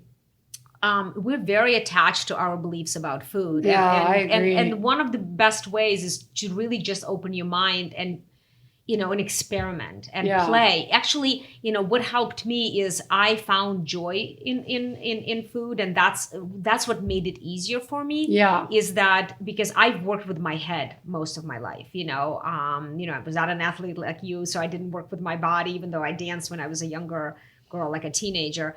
But most of my life I've worked with my head. So to be in the kitchen and play with ingredients and actually touch and feel and smell, it put me in a completely different place. So I Yeah. felt like all of a sudden my head was gone, and I was literally working with Cool. my senses and with my feelings. And so Yeah. that's why I have conversations with my vegetables. My daughters laugh at me. They always tell their friends, "Oh, and our mom talks to her vegetables." And I said, "Yeah, I'm that woman." Yeah. I have conversations like, I love all my farmers. When I go to the farmers market, they all know me and they know what I Yeah. like. And, and I encourage people to have conversations with their farmers because, you know where it's coming from. You can ask them specific questions, Yeah. because, we now know the organic and non-organic, right? But like we're talking at the beginning, there's so much more to it because organic is no longer enough. Right. Because Yes. and when you go to the farmer's market and you say, for example, is this organic? And some farmers say, no. So some people back off, and some people, like I would say, okay. Or some farmers would say no spray. I'm like, I don't care about spray. What do you use in the soil? Because Right. the soil is like the ground. That's Right. where all the nutrients come from. So what are you doing with the soil? How are you fertilizing this? What are you putting in there? And Yeah. so that's the regenerative soil is the Exactly. new buzzword. It is. Because, that's where, like your root veggies, Yeah. anything really, because I work with roots a lot, and even roots from herbs, like I use roots from parsley, from celery, from cilantro, I play with roots. God, and they're because living in the roots- soil. They better Yeah. be a good soil. Yeah, so you have to really know where it's coming from. And when Yep.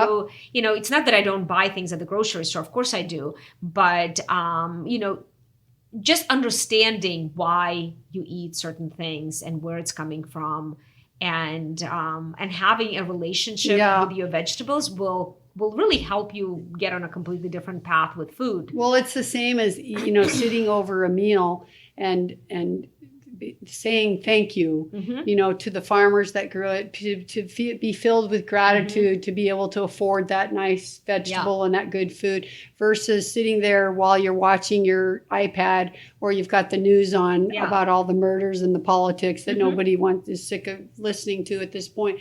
And then you just wasted that beautiful meal without any, it all matters. We have enough documentation of people doing it that can show amazing changes in health pathology just from doing simple things like that. Yeah. So it's really important. I'm curious about your soup detox. Is it a very specific, like how long do they do it? Is a week? Is it 2 weeks? Yeah. So, well, it depends obviously on what it is you're coming to me for, right? A lot of people, especially in LA, people just like to cleanse periodically, which I encourage, and I love doing, seasonal, cleanses, because we all need to get rid of stuff.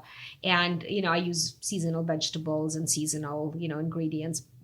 But if I'm healing a specific condition, then I want to know more. Then, obviously we'd have to do a consultation and discuss, because I want to know a lot more details about your life than just, I have, like, for example, an eczema or psoriasis or lupus or whatever it is that people have, because that's just the name, right? Right. But I want to know, how often to go to the bathroom? What does it look like down there? Right. Do you feel bloated? Right. How do you feel after you eat a vegetable? And some people get really surprised, because I ask them, like, how do they feel after eating salads? And they go, I don't know. And I'm like, well, next time. So I ask people to record a diary, after a few days, because I want to know not only what they eat, but how they feel after they eat, because it's such a relationship. It is. And you really have to, if you were to truly to heal, you want to know what goes on all over your body, and you have to get in tune with your body.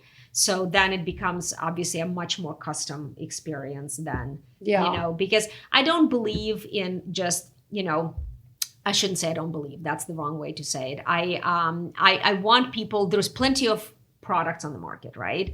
And what I offer is really something very special and something very unique, because I truly make food as medicine for people. So instead of taking a pill, you're actually eating. Eating medicine. Exactly. This is your medicine. Exactly. It's not a soup. I mean, it is a soup, but it's not a soup. It's medicine. It's a medicine It's not soup. it's not the kind of soup that you would get at the grocery store or at a restaurant. Yeah, it's so cool. Medicine. And this medicine also is a detox medicine, right? Right. So when someone does a detox, like a cleanse, is it a journey? Can it be any length of time, or have you laid out a protocol where it's 1 week? So it also depends. Some I do 3-day cleanses, 5-day cleanses, and then obviously if we're dealing with a health condition and health opportunity, we would go into longer periods of times, right? And sometimes people want to do just a 1-day reset, and it's not really a cleanse. It's truly just a tiny little reset, where it just refocuses you. Let's say somebody, I have quite a few clients who travel, and when they get back to LA, that's, when they arrive, that's the first day. They just do 1 day. Right. And that's fine, because they're not trying to do anything. They're just trying to, they've overindulged wherever they were, and they just want to get back on track. And that's, that's like a little transition. Okay, my vacation is over, or work trip is over, and now I'm getting back into my routine, and that's really good and healthy. And 3-day cleanse is just, if you do multiple cleanses per year, that's just a good maintenance thing. Yeah. Right. 5-day, people who want to get onto a different path, or eat more plant-based or feel a little better, they feel bloated, I recommend that they go, for a little bit of a longer time than 3 days, because 3 days is good, but it's not enough to... And, even really, it depends where people are. Like you said, even seasonal cleanses, it's great. The more you can do with detoxing, it has to be part of our lifestyle. I call detox a lifestyle now. Oh, for sure. You will not be healthy if you're not actively doing something to detox. I just don't believe that anymore. We live in a very polluted world. I mean, there's so many cases like you with people with no genetics of something. And but that doesn't mean that they're not filled with toxicity. Well, it's also in terms of genetics, that's another thing that I wanted to touch on, and that's what I've learned from this pathologist. So we were led to believe for a very long time that our genetics are really important to us. But that's not the case No. anymore. So now we have epigenetics. And basically what I have done with altering my life, so my genes were programmed to, even though I didn't have the BRCA gene, but my genes based on those tests were programmed to harm me and behave badly. But the genes are the gun, right? Right. You need to, somebody has to shoot that trigger, right? Right. And I'm the one who has to direct wherever they go. So Yeah. I change the epigenetic expression of my genes. Right. By putting the right fuel into your Right. body. And by meditating and Yeah, by doing, changing your whole lifestyle, yeah, actually. the whole The lifestyle. whole thing. And that's what- Detox, right. sleep, Right. love, play, Right. joy, Yeah. spirituality, exercise. There's so many components why sure. you can't just do one thing. Right. You can't. I mean, Right. cancer's a multifaceted disease, but it's a Yeah. wake-up call, like you said. For sure. And I'm curious in your soups, I don't know, I guess I would say this, like which of your soups in your book, are they like directed for the liver cleanse, or are they all just a general detox, or do you say this is a Yeah. lung? How do you break it down? Tell us a little So bit about your book. I kind of do it, like Your like, names are great. Thank you. I love that. They obviously all have their purpose, right? But I create, my own potions for depending on what people are having. So in the book, they're more of the generic recipe. Obviously I alter and add things depending on Yeah. who am I serving and whose needs I'm trying to fulfill, and and the healing path that they're on. But yes, there are like my fennel soup, the fennel hurrah, for example, is a great cleanser because it has fennel and fennel seeds and fennel tops. So it's not just the bulb that you get the entire fennel, including seeds. The seeds are very medicinal. Yeah. And so what I do with spices, I open up my spices before. So I buy whole spices. And then I open them up with coconut oil, so they have the potency, and so it's not just the flavor; it's also the medicinal purposes that go in. So that's a really great, liver detox. Dandelion soup also is a great liver detox.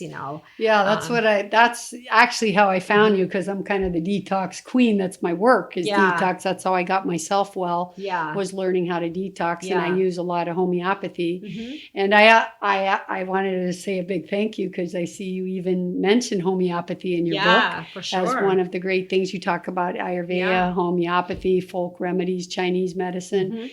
But because that is my specialty, I do a lot of homeopathic detox. Yeah. But people who know me know it's food is medicine. I Food mean, is medicine. You just put the right fuel in your body. You have to do it. And I love the idea of soup, because that's where I've moved. Now it's summer and it's hot, and I can do some days I just do all fruit because it's what I feel like, and it's easy and no problem.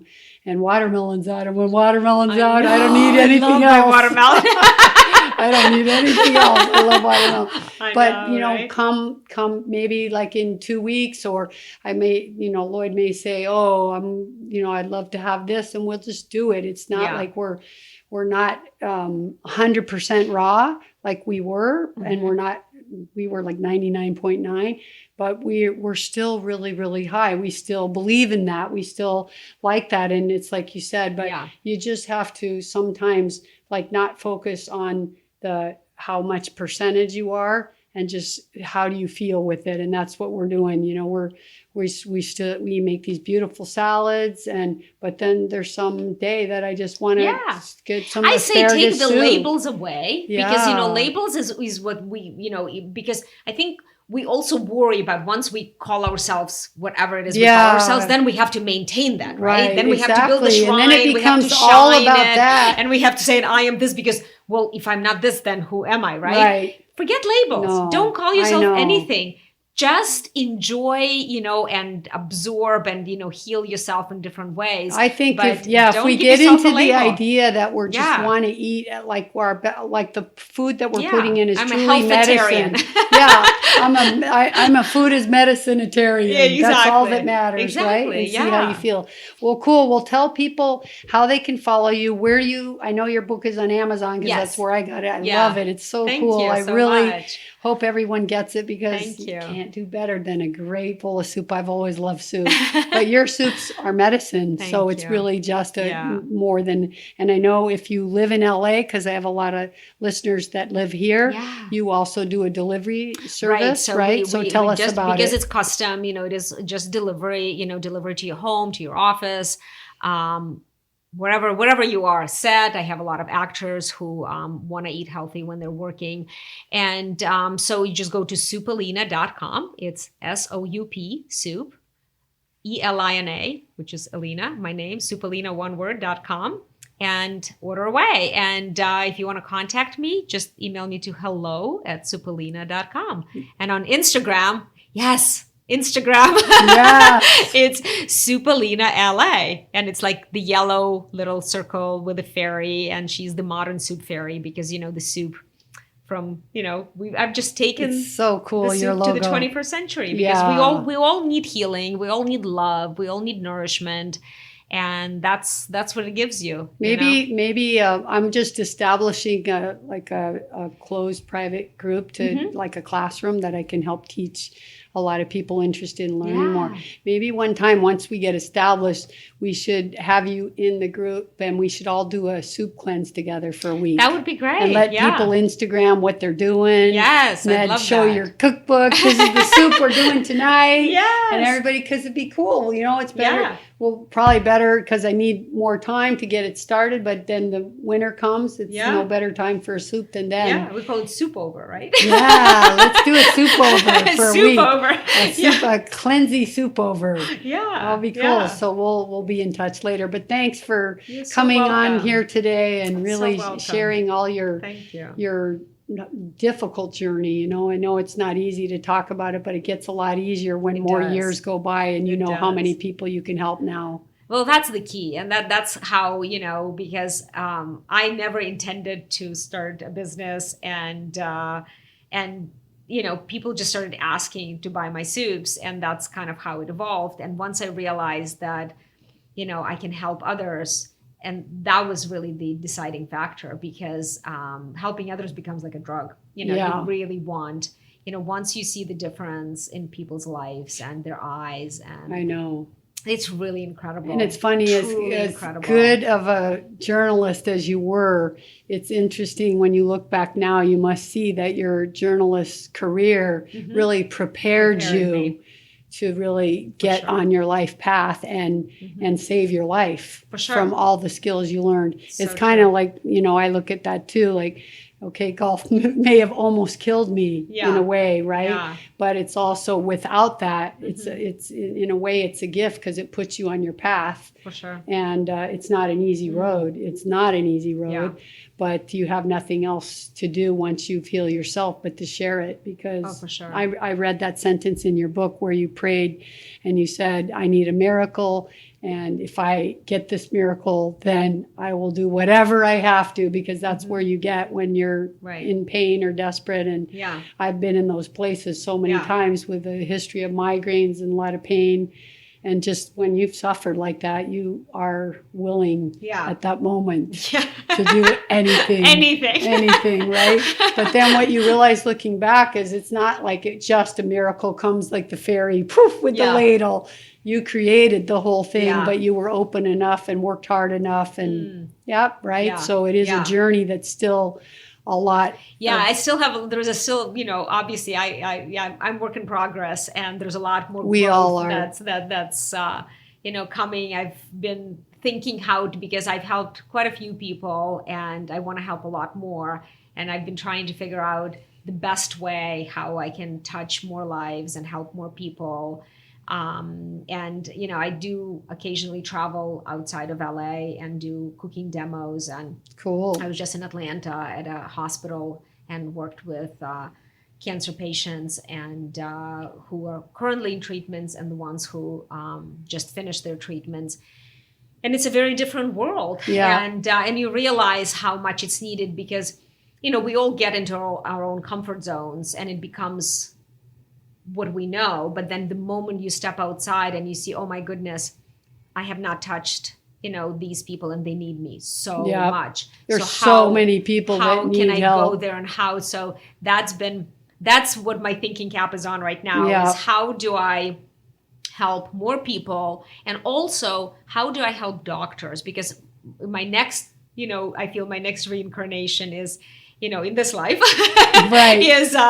is to figure out how to help doctors help their patients. Right. Because when a woman is diagnosed with breast cancer, or a woman and a man diagnosed with any cancer, or any chronic condition for that matter, they need to understand how to take care of themselves. Yeah. And doctors are the first gatekeeper that they are, and they're the least trained. Because they're not trained. They're not trained. And that's what I want to be there for them too, because they're people and they're not trying to harm anybody. It's just what they know. Yeah. So how can I help them help their patients? Right. So there is no barrier, no walls between the medical profession and the people, because, there is so much anger. Oh, they didn't tell us. Why are they doing this? But there are also people, they have families, they're afraid that somebody's going to sue them if, they don't do what they're being told to do. They have so many things. So many fears themselves. Yeah. So I understand that. I empathize with that. And I want to kind of bridge that misunderstanding between what we really should be doing and the path we all should be on to heal, because we're all walking broken. Right. Which doesn't mean that someone has to refuse their treatment, but they still need to learn how to feed themselves and change their life. Right. And that's the bottom line. To the core issue of why they became sick in the first place. Exactly. And to even ask themselves that question, because the doctors don't even tell people that.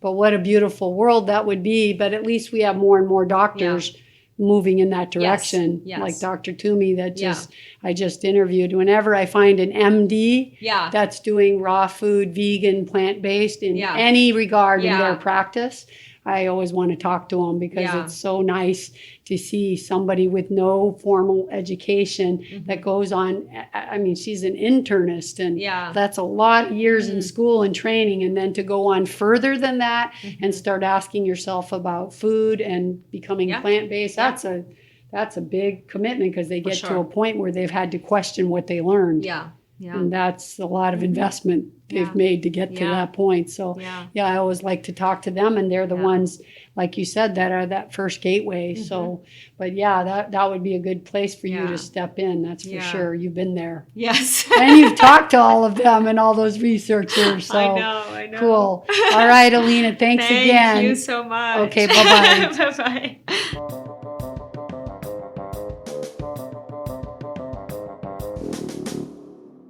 Didn't you guys love Elina, the soup fairy? I did. I think she was so nice. And it was so great of her to take so much time to really give us all the details, not only of how scared she was when she learned of her cancer diagnosis, but how she step by step really learned the truth and the lies about all the treatments of cancer. And you know what? I was so impressed how she even discovered the Oncoblot test and that other one, which determines how many circulating stem cells a person has.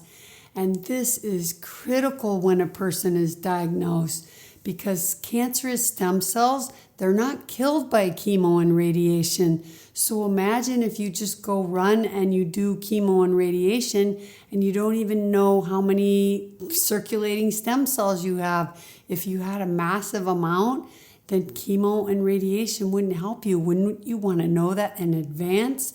And then that other test, it helps determine which treatments can be effective on your tumor or your cancer.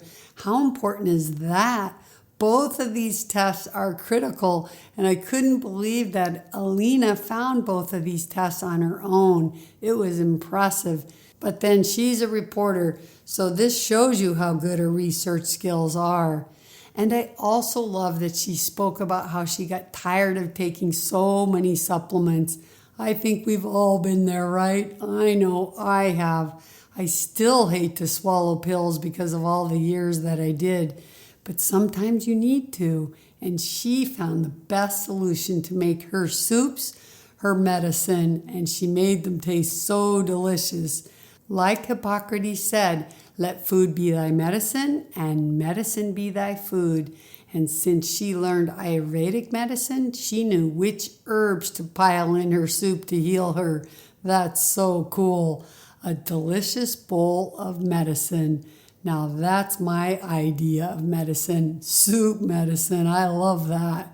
And you guys, once I get the VS Club going, I look forward to doing a group soup detox with SoupElina. Now, doesn't that sound fun? Meanwhile, I feel so honored she came to my studio in person because she lives in LA, and you know, LA is a big city and there's lots of traffic, but she wanted to come meet me in person, and that was so fun. And it was great to meet a fellow vegan. And when she came, we had a fun time because we chowed down on a big watermelon from the farmer's market, and we were both laughing and talking about how it was our favorite fruit and it was so delicious we couldn't stop eating it. And she's a great cook and a lovely person, so I just really had a good time meeting her. She's really sweet, and I want to help her share her story because it's an amazing journey and so many people can learn from her research. Wow. So I want to help her get this out because I think her story is a gift to all of us. But the most important thing to me is that she listened to her own inner voice. And this is the problem because many people get fear-mongered by their doctors. You know, I have seen this happen. The doctors really instill the fear of God into patients and they push them into treatment. This is what happened to many of my friends that passed. Even though they did the treatment their doctor recommended, most were dead a few months after the treatment was over. But the saddest thing for me was that they didn't listen to their inner voice. This isn't what they wanted to do in their life, but they got talked into it, scared into it, and actually pressured into it by their family members. It's so sad that so many times when people get a cancer diagnosis and they want to do the natural approach that their family tries to talk them out of it and pushes them in the other direction, because I'm a person that just believes that we each should make our own decision. No matter who agrees with us, it's our life and it should be our decision. And yes, we have to live with the consequences of our decision. And sometimes that means we live and sometimes we die. And the truth is we don't have a crystal ball. But the most important thing is then to choose the path of how you want to treat your cancer diagnosis or your chronic disease. This is really, really important. It's one thing to grieve over a cancer diagnosis, but it's a second thing for me to grieve over losing my friend and they had to go down a path that they didn't even believe in. This is horrible in my opinion. So I really, really honor Elina that she was able, under all the pressure of her family and under all the pressure of the doctor scaring her into trying to do chemo and radiation, and that she stuck with her inner belief and her gut feeling. Fantastic. This really is such an inspiring story because it's not easy to do under those circumstances. So I praise her for all her hard work and for her strong sense of belief and standing by what she knew was best for her. So I hope her strength can also give many of you out there the strength to make the same decision if that's what you want to do too. Okay, you guys, I know it's been a long day. I really hope you enjoyed the show today, though, because you guys are my podcast family and I always want you happy. But you know now what time it is, right? Yep, it is time to say goodbye. So until next episode, be well and make a nice big bowl of medicine yummy soup. Vidal has spoken. Remember, you heal with a plant-powered diet, a healing bowl of soup, homeopathy, and detoxing. Of course. Peace. Be healthy. Be free. Live life.